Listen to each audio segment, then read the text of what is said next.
Hey, what's going on, guys? It's Jeff here, back again with another video. So cryptocurrency just crashed last Friday, so I'm just gonna do a short video about my thoughts about how the crypto actually crashed due to various reasons. So if you have not heard, China decided to slam in with more restrictions into the cryptocurrency space yet again. The first time back in May, and right now one more time. And I think that this has been sort of like a cycle that we have actually seen China kept on doing this. I think this is like the 10 or 20 time since the starting of cryptocurrency in general. And I think this time 90% of the Sichuan province actually closed down all the mining rigs and restricted mining Bitcoin as a whole back in, I think, as of last Friday. So I do have some friends who actually came up to me via DM. And if you have not been following my Instagram, please follow me down. The handle is going to be right here. And I'm going to leave a link down in the description box below as well. And they asked me, hey Jeff, so should I buy crypto or should I buy Bitcoin at $36,000? And this was in May. And my first answer was actually no, I wouldn't buy Bitcoin at 36,000 simply because I think that the price would actually go down. And I think in my previous video, I actually talked more about it. But after this China's first slam at the cryptocurrency, I just said, hold it. Just do not buy anything. I feel that there should be another dip coming in. And that's when we actually saw the $31,000 dip. And soon after, we went down to 31,000, and then right after this entire China crackdown, we actually saw 28,000 for a brief moment in time. Right after that, it actually shot back up to 34,000 with a very, very nice recovery, and now it's actually, around the 30,000 region again. Then again, this is actually right now during the weekends, and I can understand that cryptocurrency kind of suffer during the weekends as well. This kind of like the trend that's actually going on.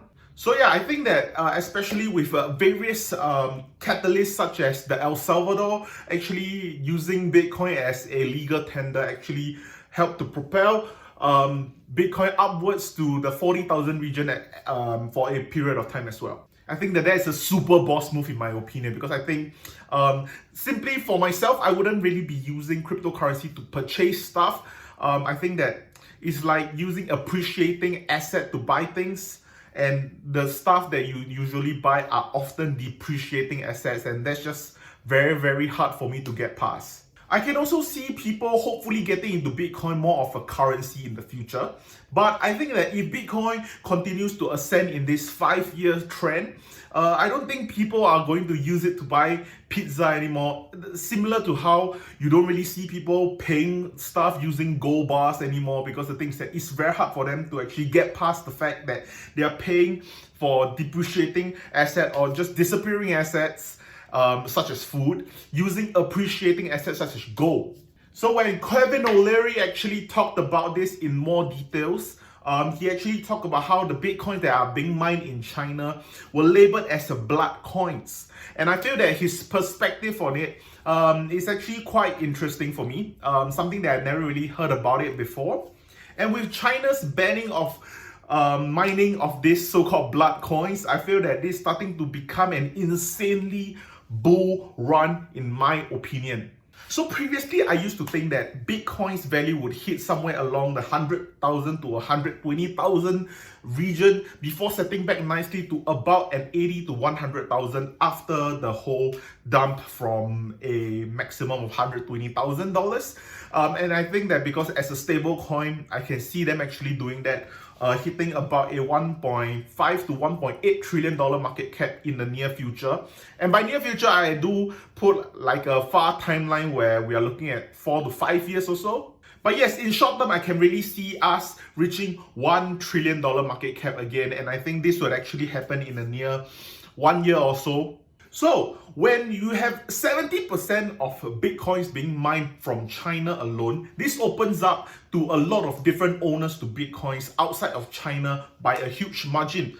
Because the thing is that right now, if China actually bans Bitcoin mining, it means that a huge percentage of all the mining will have to be redistributed out to the different parts of the world, which means we will have a lot of new users and new owners of Bitcoins, people who are starting to see the benefits of mining these coins, people who are buying the dip on all these different mining rigs that is on the market, and they can actually get onto it and they can do their own mining, and hopefully more and more people actually get on board with this whole cryptocurrency. If 70% and more of the Bitcoin that are currently available in the entire world is being mined by Chinese in China, then this means that with the crackdown on all the mining rigs in China, we can actually create a different source of mining from other different countries instead of just in China. So this will actually open up this by a huge margin. We might see different countries such as Iceland,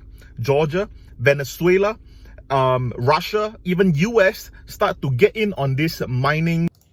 So when this actually happens, we are not looking at just companies taking in Bitcoins as a form of transaction, but it's also as a form of capital investment, as like what Tesla actually did before. So I think that this might actually create some sort of a ripple effect.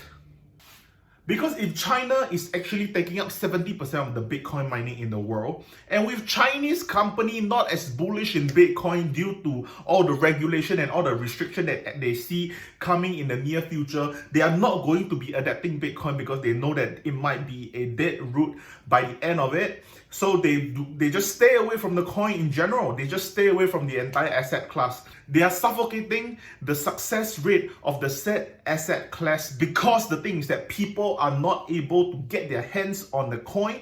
People are not able to reap the benefits of the coin and also pass on the effect to the next person. So if we were to actually take Venezuela for an example, if they actually start to mine more said Bitcoin, we might actually see the citizens of Venezuela to start to see the good in Bitcoin, and with how their currency is actually being destroyed by their government, constantly printing money to the point where their fiat currency is not even trustable at this point.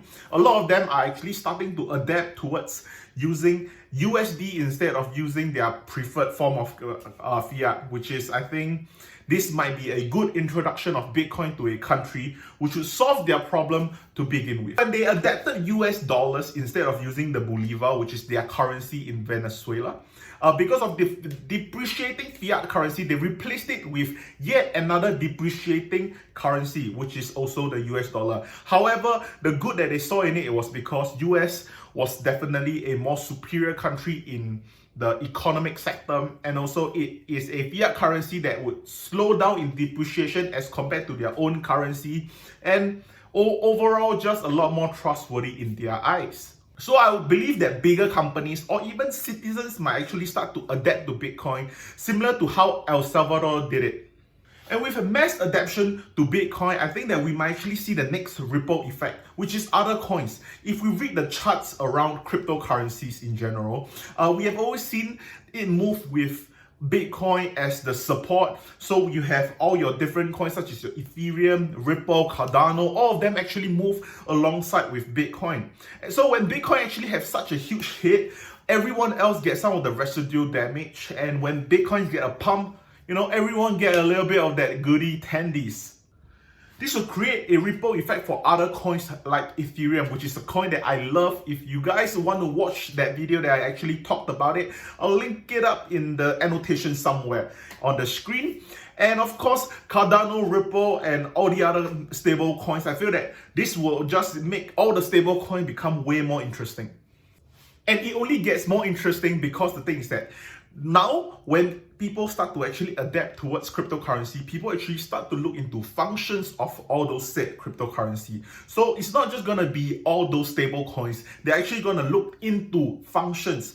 Because the thing is that I believe that right now, about 20 to 30% of millionaires actually hold on to cryptocurrency per se, mostly Bitcoin. However, I feel that if we can get more people to actually get into cryptocurrency, instead of just Bitcoin alone, they might actually get more into all the functions that all these coins can do and all the different small details that a lot of people who are like the tech geeks online who actually read a lot about. And for people who actually start to get into this, they might read more about this and eventually they might start to adapt it into their daily life. So yeah, and I think that this might also branch it out to the different NFT space, which is, I think that this is because some companies might actually want to go towards the Ethereum route instead of going towards the Bitcoin route. And when they actually do this, many more companies will actually get into the NFT space so that they can actually use Ethereum as a capital investment and possibly a transaction choice. Of course, we might also start to see other different coins such as Cardano doing their smart contract, as it is proven to be a little bit more efficient and most importantly, cleaner. So yeah, I think short term, we are definitely going to be looking at Bitcoin revisiting the $1 trillion market cap. And long term, personally, like what I said, 4 to 5 years, I feel 150,000 for one Bitcoin wouldn't be too absurd in my opinion.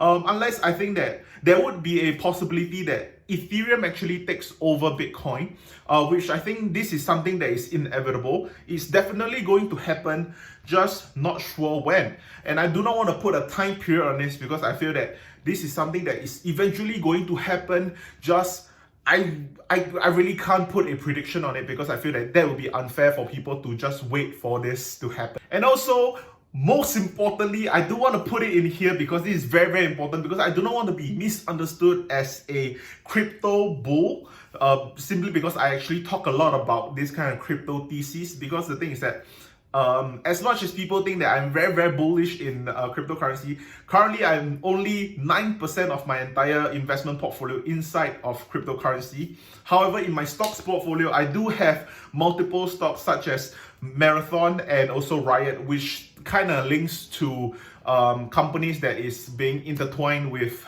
Bitcoin. So yeah, thank you so much for watching this video. This is slightly a shorter video, but I hope that you guys enjoyed watching this video. If you guys do have any other topics that you guys want me to talk about, please leave it down in the comment section down below. And I hope that you guys actually smash that like button so that I know that you guys like this kind of content, so I can do more of this kind of content. And yeah, if you have not followed me on Instagram, please follow me down in the description box down below. And I post there every single trading day talking about different news. And I do post some AMAs, which is Ask Me Anything. And so if you do want to ask me anything, for my opinion, go ahead and just drop me a DM over there. And as always, I appreciate all the comments and likes. And with that, Jeff out. Oh yeah, and invest safe. Jeff out.